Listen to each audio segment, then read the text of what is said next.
তোমার গায়ে তো অনেক জ্বর। অনেক জ্বর না মা, অল্প জ্বর। আমার মতো জ্বর নিয়ে এরকম অনেক নারী দিনের পর দিন সংসার করে যাচ্ছে। তাদের খবর কে রাখে মা? না তাদের সন্তানরা, না তাদের শ্বশুর শাশুড়ি, এমনকি স্বামীও না। বৌমা। হ্যাঁ মা। কি বৌমা, তুমি অসময় শুয়ে আছো যে? না মা, এমনি শুয়েছিলাম। শরীর খারাপ করে নাই তো? না না মা, আমি ঠিক আছি, আমার শরীর খারাপ করেনি। আপনি কি কোনো কাজে আসছেন? না না, আমি কোনো কাজের জন্য আসিনি, তোমার সাথে একটু কথা ছিল। বুঝতে পারছি মা, আপনারা সবাই আমার উপর রেগে আছেন, তাই না? বৌমা, আমরা অনেক আশা নিয়ে পছন্দ করে তোমাকে এই বাড়ির বউ করে এনেছি। জানি মা, কিন্তু আমি আপনাদের সেই মর্যাদা রাখতে পারিনি, তাই না? তোমাকে একটা কথা বলি। বলেন।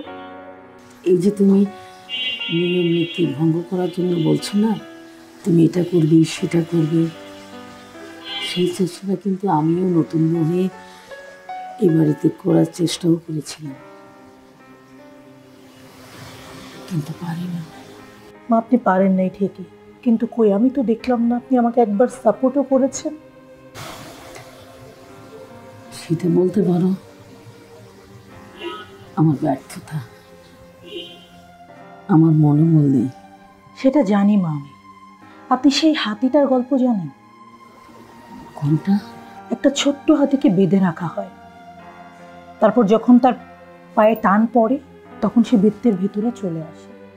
এভাবে তো তার শরীর একটা সময় বড় হতে থাকে ঠিকই, কিন্তু তার মনোবল ছোটই রয়ে যায়। আপনার ঠিক তেমন হয়েছে, আপনার মনোবল ছোটই রয়ে গেছে। তুমি ঠিকই বলেছ। মা, আপনার কি সম্মান নাই? আপনার কি ডিগনিটি নাই? তা আপনাকে দোষ দিয়ে কি হবে বলেন? কিন্তু দেখবেন, আমি আপনাদের এই কুসংস্কার একদিন ভেঙে ফেলব। কি হলো বৌমা?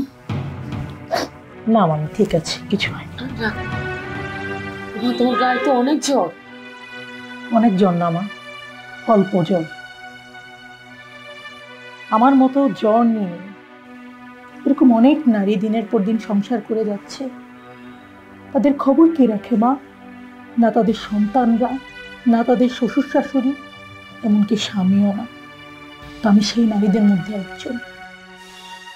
আমার কাজ আছে, আমি আসি না।